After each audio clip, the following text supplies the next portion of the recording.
Another deadly shooting, another wave of anger, and growing fallout from federal immigration raids in Minnesota. Federal agents have shot and killed a man in Minneapolis, marking the second fatal incident involving federal officers in the city this month.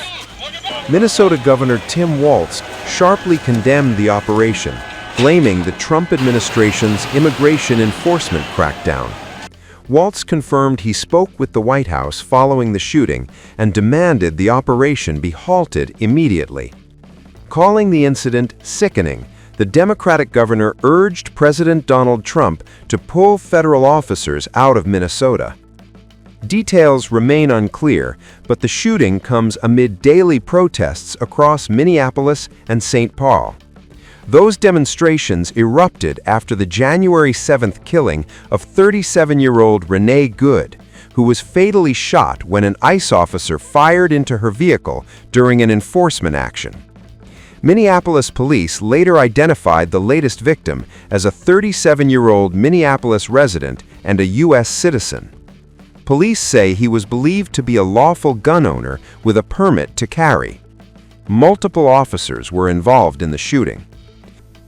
During this operation, an individual approached U.S. Border Patrol agents with a 9mm semi-automatic handgun. The agents attempted to disarm the individual, but he violently resisted. Fearing for his life and the lives and safety of fellow officers, a Border Patrol agent fired defensive shots. Medics on the scene immediately delivered medical aid to the subject, but the subject was pronounced dead at the scene. The suspect also had 2 loaded magazines and no accessible ID. This looks like a situation where an individual wanted to do maximum damage and massacre law enforcement. Then, about 200 rioters arrived at the scene and began to obstruct and assault law enforcement. Crowd control measures have been deployed for the safety of the public and law enforcement.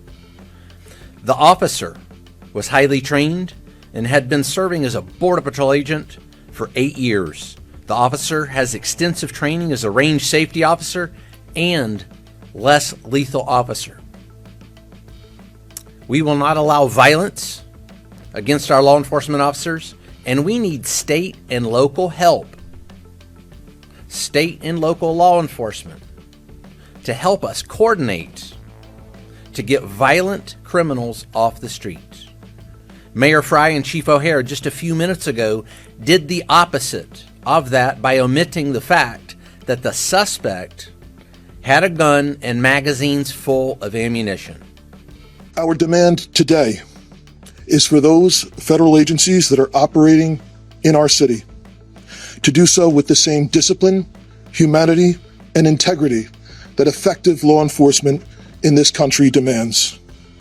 We urge everyone to remain peaceful. We recognize that there is a lot of anger and a lot of questions around what has happened, but we need people to remain peaceful. In the area, we have an unlawful assembly at this time. Minneapolis police have given multiple warnings for the crowd to disperse. We are asking for people to avoid the area and to leave if you are there. We have requested mutual aid from the Minnesota State Patrol and from all our local and county regional partners. We ask everyone to remain calm and to please do not destroy our own city. I just saw a video of more than 6 masked agents pummeling one of our constituents and shooting him to death. How many more residents, how many more Americans need to die or get badly hurt for this operation to end? How many more lives need to be lost before this administration realizes that a political and partisan narrative is not as important as American values? So to everyone listening, stand with Minneapolis. Stand up for America. Recognize that your children will ask you what side you were on. Your grandchildren will ask you what you did to act to prevent this from happening again, to make sure that the foundational elements of our democracy were rock solid. What did you do to protect your city? What did you do to protect your nation? This is not what America is about. The Minneapolis police chief said the department has been in contact with the Department of Homeland Security, but federal authorities have not yet provided details on how the shooting unfolded. The Department of Homeland Security says the man was armed with a handgun and 2 magazines. DHS released a photograph of the weapon it says was recovered at the scene. Video circulating online shows masked officers in tactical gear wrestling with a man on a snow-covered street. Moments later, gunshots are heard. The man collapses and several more shots follow. And I looked down, and the guy, he was at the bus stop. It looked like he was going to work because he had a uniform on. They shot him all in the chest and the head. And the Minneapolis police came and they parked their car on 27th and Nicollet. And they went down there and they tried to do CPR on him, but I think he's gone. Very scary mood, for sure. Obviously a lot of optimism from seeing people like come together and help each other so much, but then you have waking up to murders in the streets by the federal government. It's like pretty terrifying. It seems like anything is possible. Nothing's like off the table for the depravity of the people that are occupying our city. Yeah, I just saw the video of what happened today from a witness, and it's very, very disturbing. After the shooting, an angry crowd gathered, shouting profanities and demanding federal agents leave.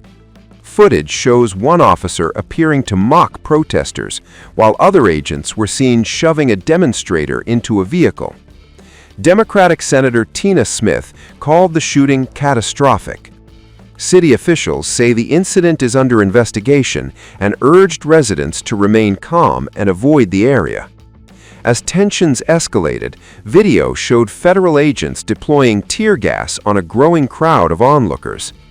The city of Minneapolis repeated calls for calm as the situation unfolded.